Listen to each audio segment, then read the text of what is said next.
قرآن حکیم میں علمی ذہن بنانے کے لیے کچھ بنیادی اصول دیے ہیں. آج ہم ان بنیادی اصولوں کو آپ کے سامنے رکھیں گے. یہ بنیادی اصول لے کر کے آج جائیے. پہلا بنیادی اصول علمی ذہن بنانے کے لیے اللہ تبارک و تعالی نے قرآن میں یہ بیان فرمایا ہے کہ کوئی بھی دعویٰ بغیر ثبوت کے نہ قبول کیا جائے. ہاتھوں برہانکم ان کنتم صادقین. اگر تم اپنے دعوے میں سچے ہو تو دعوے کا پروف لاؤ, دعوے کا ثبوت لاؤ. کوئی بھی دعویٰ بغیر دلیل کے نہ قبول کیا جائے. یہ قرآن حکیم علمی ذہن بنانے کے لیے ایک بنیادی اصول بتاتا ہے. کتنا جاندار اصول ہے کہ کوئی بات تم تک پہنچے فوراً تسلیم نہ کر لو, بلکہ کہنے والے سے اس کی دلیل مانگو. ہاتھو برہانکم ان کنتم صادقین. کوئی بھی دعویٰ بغیر ثبوت کے نہ قبول کیا جائے. قرآن حکیم علمی ذہن بنانے کے لیے اس بنیادی اصول سے یہ بتانا چاہ رہا ہے کہ تم تقلید اور جمود نہیں بلکہ تحقیق کے میدان میں اترو.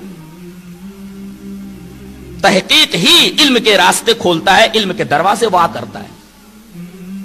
پہلا اصول, کوئی بھی دعویٰ بغیر ثبوت کے نہ قبول کیا جائے. کوئی بات بولی جائے تو دلیل کا مطالبہ کیا جائے. یہ کہاں ہے؟ قرآن میں ہے, حدیث میں ہے, یا دنیا کی کوئی بات ہو, کس فلسفر نے کہا ہے, کس سائنٹسٹ نے کہا ہے, وغیرہ وغیرہ. دوسرا اصول کہ جہاں یقین آ جائے وہاں گمان کو مسترد کر دیا جائے. کتنی عمدہ بات کہی گئی ہے. یہ بات حضرت عیسیٰ علیہ السلام کے بیان کے سیاق میں کہی گئی ہے یوں: وَقَوْلِهِمْ إِنَّا قَتَلْنَا الْمَسِيحَ عِيسَى ابْنَ مَرْيَمَ رَسُولَ اللَّهِ وَمَا قَتَلُوهُ وَمَا صَلَبُوهُ وَلَكِنْ شُبِّهَ لَهُمْ وَإِنَّ الَّذِينَ اخْتَلَفُوا فِي الْكِتَابِ لَفِي شَكٍّ مِّنْهُ وَإِنَّ الَّذِينَ اخْتَلَفُوا فِيهِ لَفِي شَكٍّ مِّنْهُ مَا لَهُمْ بِهِ مِنْ عِلْمٍ إِلَّا اتِّبَاعَ الظَّنِّ وَمَا قَتَلُوهُ يَقِينًا.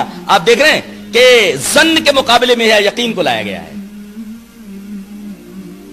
کہ یہودیوں کا یہ قول دیکھو کہ وہ کہتے ہیں کہ ہم نے مسیح ابن مریم کو قتل کر دیا ہے.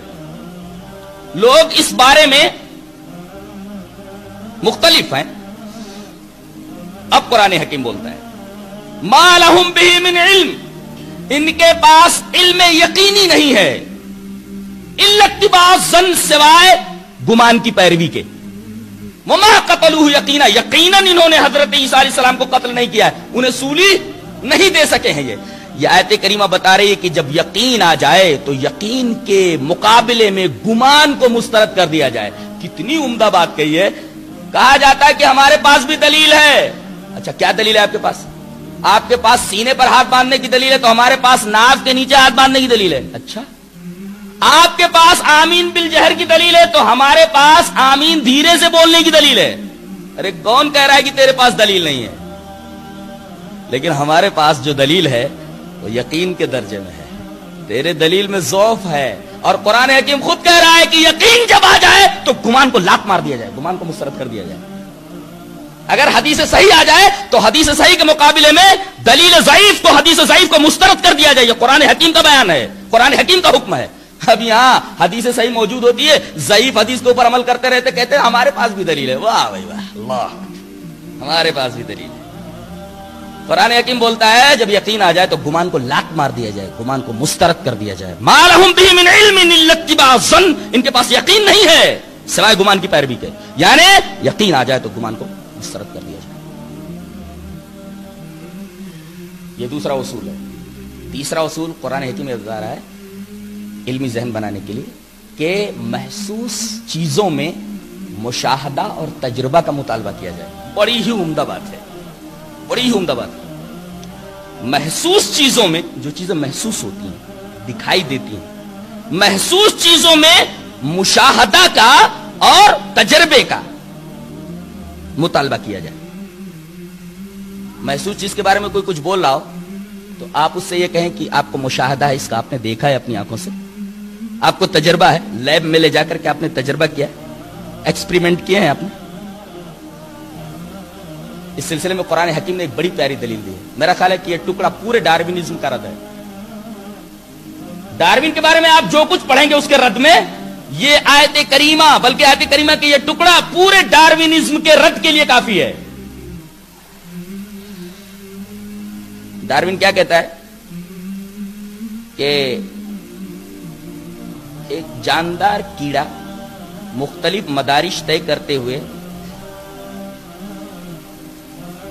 بندر کی حالت میں آیا، بندر بن گیا، اور بندر نے مختلف مدارج طے کرنے کے بعد انسانیت کا قالب اختیار کر لیا۔ تو کیڑے نے مختلف مدارج حیوانیت طے کرنے کے بعد بندر کی شکل میں آ گیا، اور بندر لاکھوں سال گزر جانے کے بعد انسان کی شکل میں آ گیا۔ بندر نے انسان کا قالب اختیار کر لیا۔ یہ ڈارونزم کا پروپیگنڈا ہے، یہ پروپیگنڈا ہے۔ یہی چیز بچوں کو بھی پڑھائی جاتی ہے، انسان پہلے کیڑا تھا، پھر بندر بنا، بندر سے پھر انسان بنا۔ یہی بات تو مشرکین بھی بولتے تھے۔ کیا بولتے تھے؟ وَجَعَلُوا الْمَلَائِكَةَ عباد الرحمن اناثا۔ مشرکین یہ کہتے ہیں کہ ملائکہ یہ اللہ کی بیٹیاں ہیں، ملائکہ اللہ کی بیٹیاں ہیں، مؤنث ہیں۔ یہ اب اللہ فرما رہا ہے ان کے اس عقیدے، ان کے اس خیال کے رد میں، تم کہتے ہو کہ ملائکہ اللہ کی بیٹیاں ہیں یا مؤنث ہیں، یہ اللہ کے بندے ہیں، مؤنث نہیں ہے، مذکر ہیں، یہ عباد الرحمن، عباد الرحمن ہیں یہ، تم کہتے ہو کہ یہ لڑکیاں ہیں۔ بتاؤ جب ہم ان کو بنا رہے تھے تب تم وہاں حاضر تھے؟ اشہدوا خلقہم، کیا ان کی تخلیق کا تمہیں مشاہدہ ہے؟ اللہ اکبر، کیا بات ہے۔ اور یہی بات ڈارون سے کہی جائے کہ جب بندر انسان کے قالب میں آ رہا تھا، اللہ کے بندے تو وہاں موجود تھا، تیرا مشاہدہ ہے، تیرا تجربہ ہے۔ ظاہر ہے کہ اس کے جواب میں صرف اور صرف سکوت ہے، خاموشی ہے۔ ڈارون کے پاس بھی سوائے خاموشی کے کچھ نہیں ہے، اور مشرکین کے پاس خاموشی کے سوا کچھ نہیں تھا۔ اللہ نے اتنا فرمایا اشہدوا خلقہم، جب ہم فرشتوں کو بنا رہے تھے مذکر یا مؤنث تو تم لوگ حاضر تھے وہاں، تمہارا یہ مشاہدہ ہے۔ ایسے ہی ڈارون سے پوچھا جائے کہ جب بندر انسان کے قالب میں آ رہا تھا، انسان جب بن رہا تھا تو انسان بنتے وقت تو وہاں موجود تھا، تیرا مشاہدہ ہے۔ ظاہر ہے کہ کوئی سائنٹسٹ ایسی بات نہیں کہہ سکتا۔ پورے ڈارونزم کے رد کے لیے آیت کریمہ کا یہ ٹکڑا کافی اور شافی ہے، اشہدوا خلقہم۔